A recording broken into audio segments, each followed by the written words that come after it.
Всем привет, друзья! С вами снова девчонки Лис. Пока все так же без изменений. И я единственная в этом походе. Людмила в Москве, я в Украине. И сегодня мы с вами отправляемся в новое сталкерское путешествие. Как вы можете видеть, уже за моей спиной прорисовываются заброшенные здания.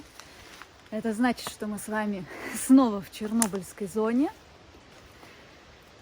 И видите, в этот раз у нас уже безо всяких прелюдий. Дорогу на Чернобыльскую зону вы уже много раз видели. Сегодня начнем прям с самого интересного, с заброшенного села.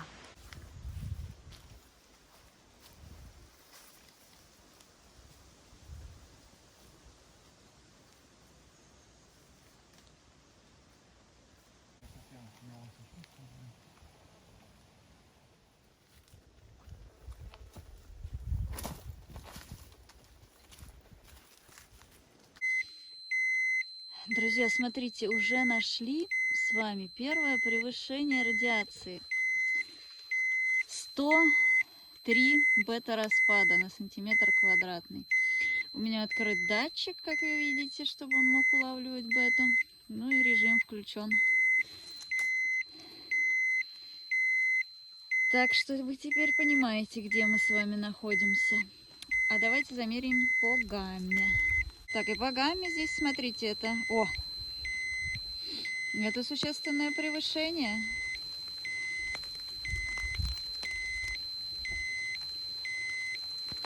Ну,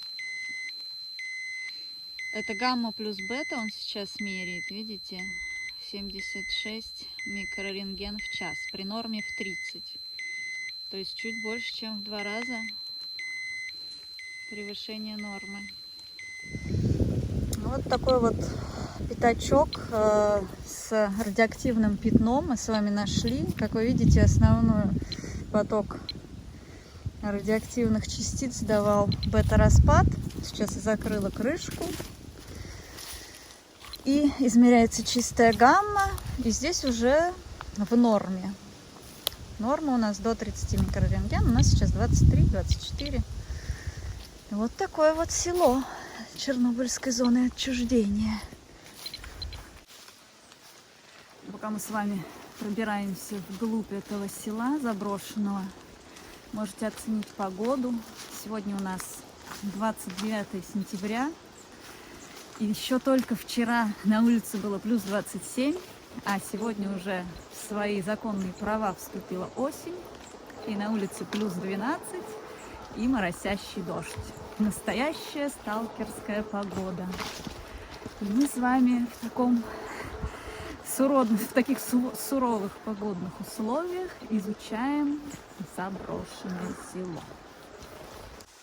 Вот что из себя представляют домики, которые здесь остались. А можно сказать, что совершенно ничего от них не осталось. Только стены, крыши уже давным-давно обвалились. Этот домик горел, как вы можете видеть. И вы слышите, друзья, дозиметр нас предупреждает о превышении. Смотрите, 32 микрорентгена или 0,33-32 микрозиверта. Ну, где-то здесь, значит, у нас пятно. И это чистая гамма уже, вы можете понимать, что... Небольшое, но превышение есть. Какой-то здесь радиоактивный осадок выпал. Причем вот где-то полметра от земли.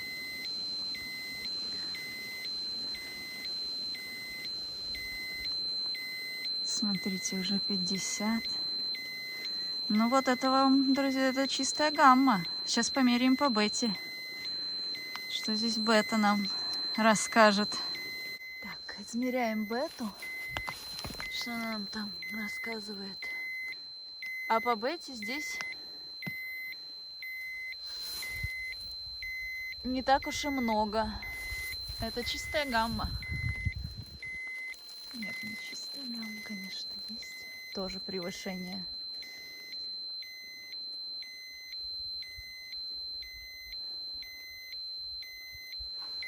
Так, я немножечко изменила порог, потому что очень уж этот дозиметр сильно кричал. И чтобы он меня не спалил, я повысила порог чувствительности. Теперь он не должен так сильно орать. Ну, пойдемте дальше, смотри, что здесь еще есть. Пока интересно.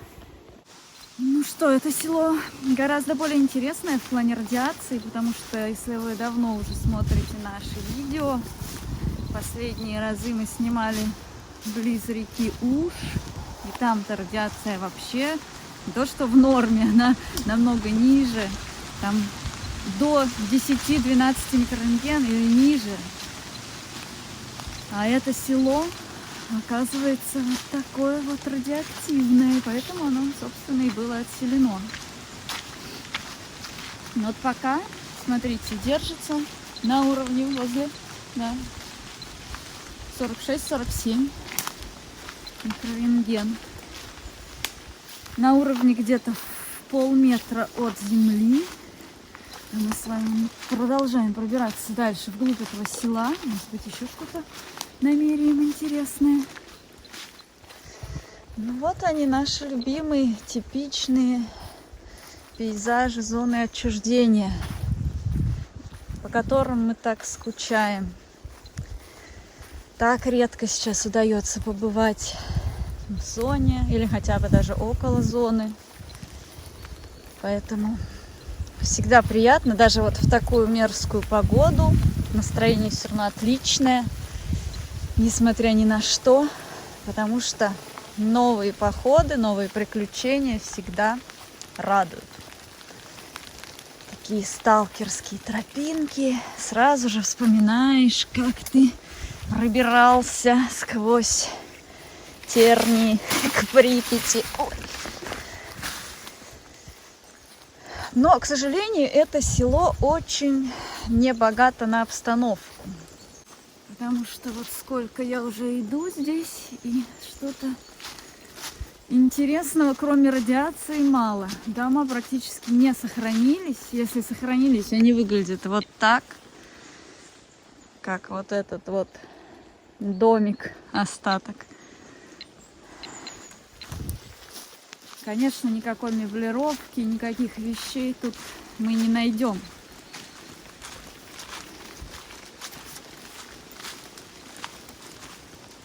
Давайте еще, смотрите, нашла еще домик. Туда сходим. Смотрите, какая красивая, какой красивый ковер из барвинка. Осталась одна стена от дома. Сейчас подойдем, померяем радиацию.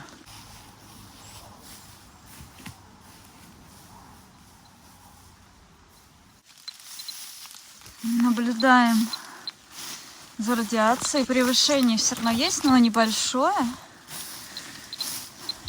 Можно совершенно спокойно здесь находиться, не опасаясь за свое здоровье, но превышение все-таки есть. Оп. И вот такой у нас домик.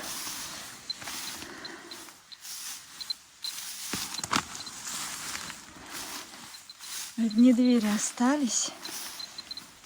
О, смотрите, здесь уже большое превышение. Вы видели? Где-то вот здесь.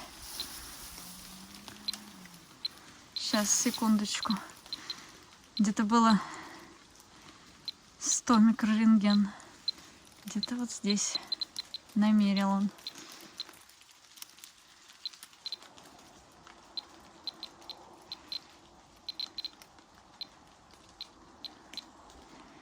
Ну, друзья, видите? Сейчас хоть не орет, но превышение есть. То есть это село очень хорошо загрязнено. Смотрите, уже прошло сколько лет. И здесь такой нормальный уровень. И он растет. Сейчас мы с вами, как дозиметристы, исследователи, найдем это пятно. Грязное.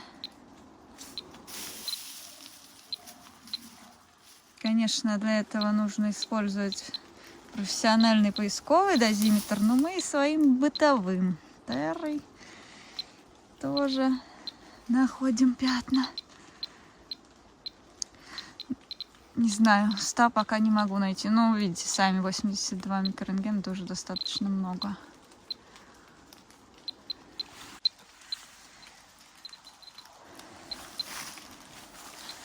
Здесь сохранилось небольшое такое помещение. Какой-то предбанничек с крышей, и все. Все остальное уже давным-давно разрушено.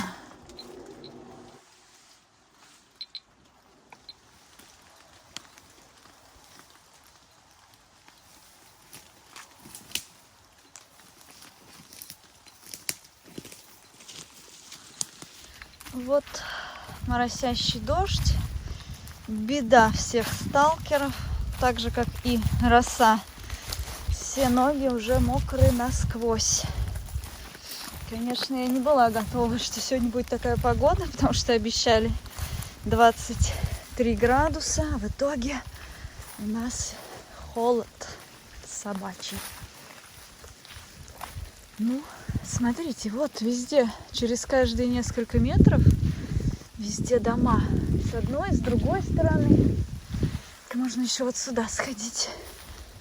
Вот в этот беленький, он как-то выглядит понадежней.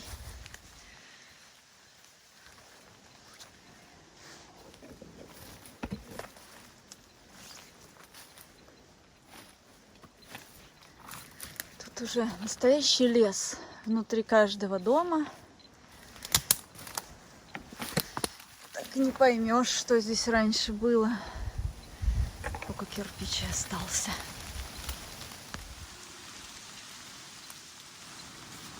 И тут сразу же какие-то хозпостройки рядом. Погреб. Да, погреб есть. Смотрите, там даже какая-то кровать внутри. Можно устроить сталкерское убежище. И ночевать тут сухо, температура комфортная. Вот так, сталкерам заметку. В погребах можно хорошо переночевать. Вот этот домик. Ничего интересного, можно сказать, тут нету, кроме радиации. Абсолютно полностью разрушенное село. Так, ну, наверное, будем двигаться уже дальше. У нас сегодня в программе опять насыщенная программа. Не только одно вот это заброшенное село. Я надеюсь, у нас все получится с вами. Скрестим пальчики, чтобы ни менты, ни военные нас не поймали. Ну, в этом селе я просто уже не вижу больше ничего интересного, потому что я уже дошла практически до конца. Тут есть еще какая-то небольшая тропинка, но по сохрану оно очень плохое. Здесь просто не на что смотреть. Конечно, видно, что это зона, что радиация здесь намного выше нормы. И также видно, что это село совсем не сохранилось. Вот еще, смотрите, как красиво. Такая огромная ель.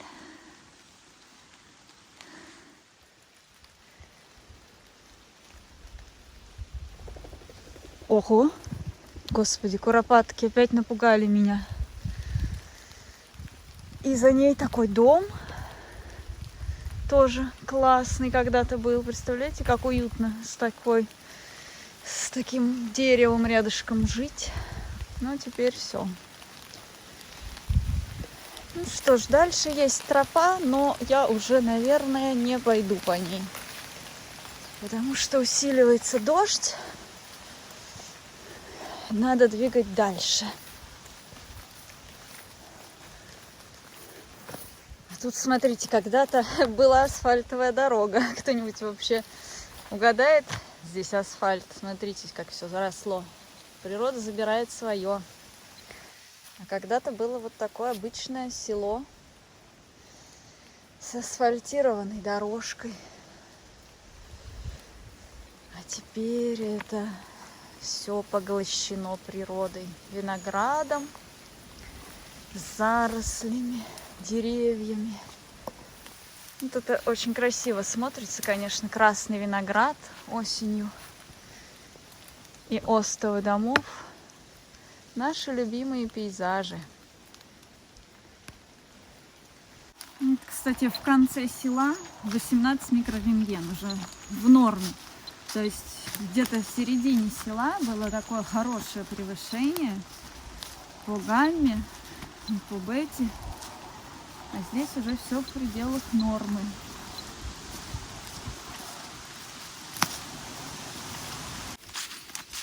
Конечно, если бы мы с Людмилой сейчас отправились вот в этот поход, мы бы обязательно нашли здесь какое-то убежище и сделали привал.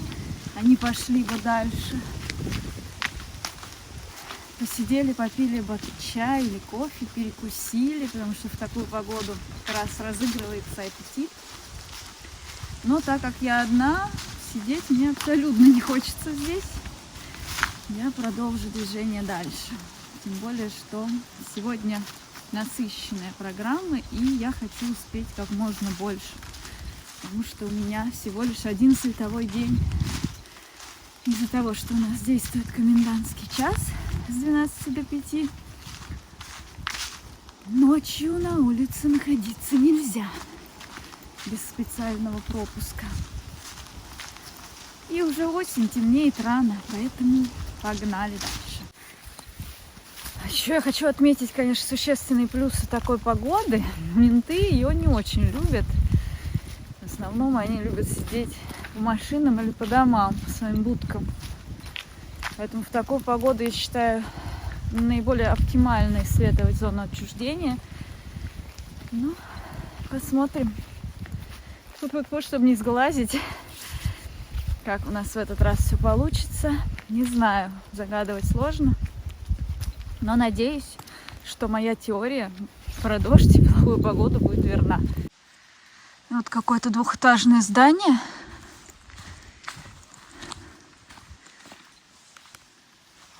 Видели, птица залетела.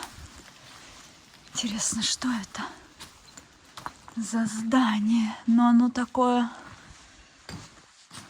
в ужасном состоянии. О, крыша обвалилась.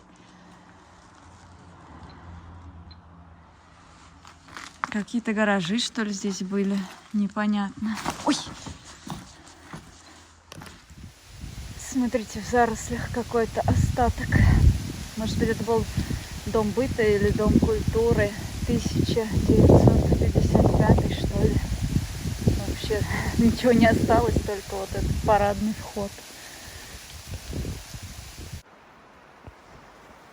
Так, мы добрались с вами до наших уже всеми любимых и всем знакомых знаков радиации, которые нас предупреждают о том, что дальше зона радиоактивного заражения и загрязнения. И двигаемся с вами дальше по маршруту по нашему любимому Полесскому лесу.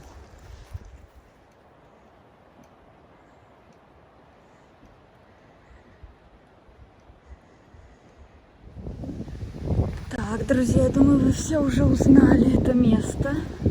Одно из наших наиулюбленнейших мест в зоне отчуждения. Река Уж во всей своей осенней суровой красоте. Такое тяжелое свинцовое небо, и погода сегодня ужасная. Сильный ветер и дождь был. Но Уж по-прежнему даже в таких красках прекрасен. Посмотрите, новые места. Здесь такие пляжи. И там на будущее делаем заметку, что здесь можно очень хорошо искупаться. Вот там, на той стороне, на стороне зоны.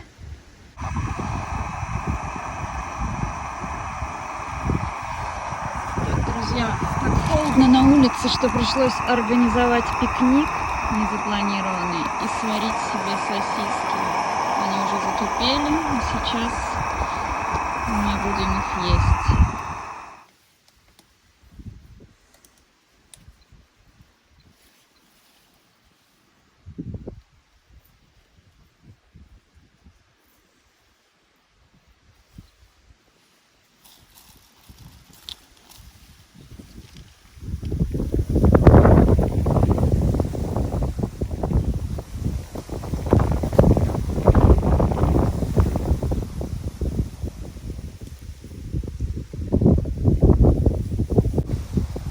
Желаю всем приятного аппетита. У меня прекрасный привал с чудесным видом на реку Уж.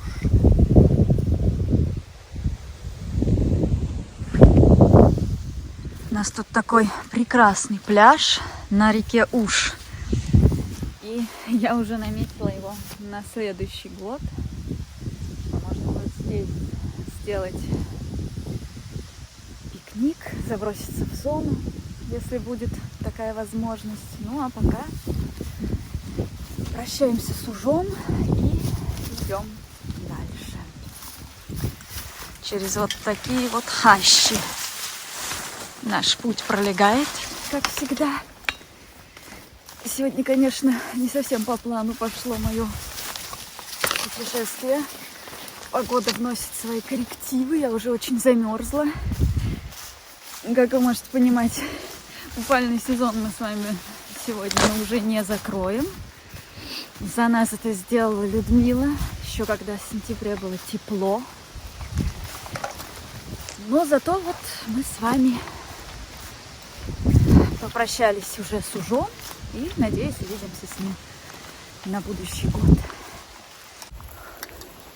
Сейчас уже темнеет, так холодно стало. Прям классическая сталкерская погода. Еще такой ветер сильный, кажется. Все время слышится, то ли машина едет, то ли какие-то мужские голоса. Это тоже адреналин добавляет. Потому что здесь-то мы с вами находимся в зоне отчуждения. Какая же все-таки тут замечательная природа.